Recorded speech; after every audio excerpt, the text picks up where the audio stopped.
You're listening to Procurement 6, the weekly podcast from the team at Art of Procurement that summarizes this week in procurement in just 6 short segments. Hi there. My name is Kelly Barner, and today is Friday, May 9th, 2025. 6.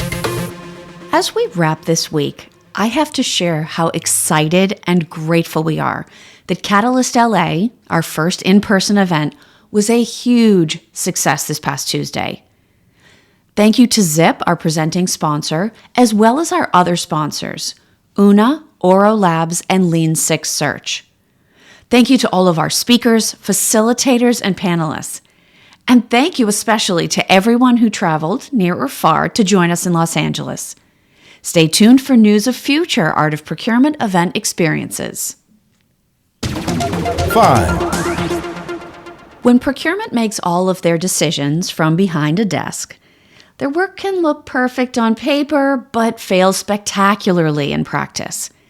There really is no substitute for experiencing firsthand how your strategic choices will affect real people, both inside and outside of your organization. David Yarkin, former CPO for the Commonwealth of Pennsylvania and current CEO of Procurated, believes that procurement professionals need to get out from behind their desks to truly understand their stakeholders' needs. In this week's Art of Procurement podcast episode, Philip Eidson spoke with David about how one site visit transformed his and his team's perspective about their role in the business and their approach to decision-making. Listen in as David shares a memorable and slightly nauseating lesson that changed his approach to fleet management. I took my leadership team one day a month to spend a day on site with one of our agencies. And I let the agencies choose where we would go. Mm-hmm. So we spent a day in the Camp Hill, Pennsylvania prison. Yeah. And we really understood what are the things that are really putting pressure on the staff at the prison. Food, as you said, being one of them. Yeah. We had an initiative to take vehicles out of our fleet. We ended up cutting 1,000 vehicles out of our fleet in the first year, which was great. And part of it was we wanted to take SUVs out of the fleet because they're expensive and they're gas guzzlers, whatever. And so we said to our state parks department, we're targeting to take 70 SUVs out of your fleet. And so they said to me, okay, Chief Procurement Officer Yarkin, you're going to come spend the day with us at a state park. I naively said, great, love to, can't wait. Yep. They strapped me into the back of a sedan, not an SUV, and they took me up a mountain on a very unpaved and really rocky road. Yeah. I got to the top of that mountain. It was a beautiful view.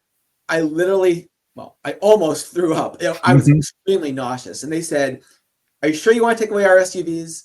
And it was a really effective point they made, but it helped me understand the pressure of the customer.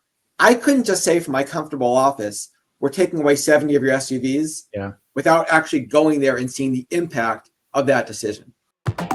4. In this week's episode of Art of Supply, I looked into the details behind one of the most promising reshoring initiatives I've read about to date. It's a new partnership between Corning, Suniva, and Heliene to start making solar panels and the materials that go into them in the United States. Solar manufacturing was dominated by the United States until about 2008. That's when China decided to enter the market, throwing serious government investment into the effort to quickly scale production. Here are a few statistics from my research just to give you a sense of how much this supply chain changed in just a few short years. Today, the global solar industry is worth about $100 billion. Between 2008 and 2013, China managed to lower world prices on solar panels by 80%. Between 2010 and 2020, China's share of global polysilicon production, a key ingredient in solar panels, increased from 26% to 82%. Over that same time, the U.S.'s share of polysilicon production decreased from 35% to just 5%. Today, 35% of the world's polysilicon comes from China, and over half of that supply comes from Xinjiang, the autonomous region in China that is home to the Uyghurs. and since 2022, covered by the Uyghur Forced Labor Act.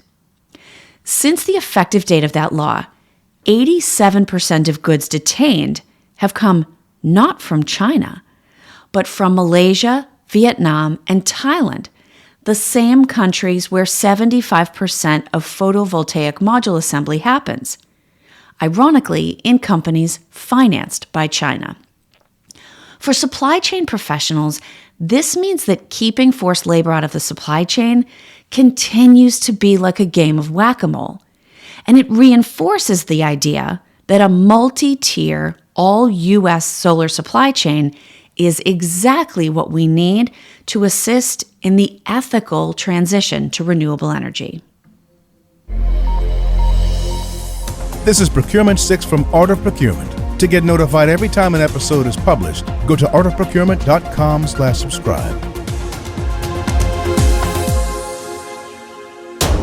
3.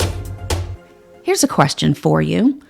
What do agentic AI and a pool of office interns have in common? They both mean well, are extremely enthusiastic, but need an awful lot of direction in order to do what you want them to do. That idea is hysterical, absolutely true, and one of my key takeaways from last week's LinkedIn livestream with Stacker founder and CEO Michael Skelly. He and I spent half an hour talking about specific use cases for agentic AI, the latest iteration in AI capabilities that includes making decisions, taking action, and the ability to learn from past experiences. There are plenty of things procurement can be using agentic AI for. Just don't forget those office interns. We can't let their enthusiasm or good intentions allow us to forget just how much guidance this new technology will need in order to produce desired results. 2. On Monday, May 5th, the world bid farewell to Skype, perhaps the first computer-based video calling service most of us had access to. Not to age myself, but back in the day, Skype was basically the only free way to call home from overseas. We also used to use it to record podcast audio, and you did have the option to turn on your camera, similar functionality to what we get from Zoom, Google Meet, and Microsoft Teams today, but nobody ever did it. Microsoft bought Skype for $8.5 billion in 2011, but now it has been retired for good. Now, if that seems like a lot of money to spend for something you're shutting down 14 years later, keep in mind that it was really the consumer users Microsoft was purchasing. Farewell, Skype, and thanks for the memories. For 23 years, you served us well. 1. Before I let you go, here's a quick reminder about our next virtual event. On May 13th, we will be joined by Sherry Vandermoren, Lead Indirect Sourcing Manager at Amway, Mark Sawicki, Senior Vice President at Guidant Global, and Ben DeWolf, Client Solutions Architect at Guidant Global, to talk about optimizing services spend management for maximum impact. During this webinar, we will discuss who should own the value creation process associated with services, how procurement can get stakeholders to buy in up front, and the minimum standards and benefits that a program should deliver from day one. Thanks for listening. We'll be back next Friday at 6 a.m. U.S. Eastern Time. If you've enjoyed this pod, help us grow and tell your peers to search for Procurement 6 wherever they get their podcasts.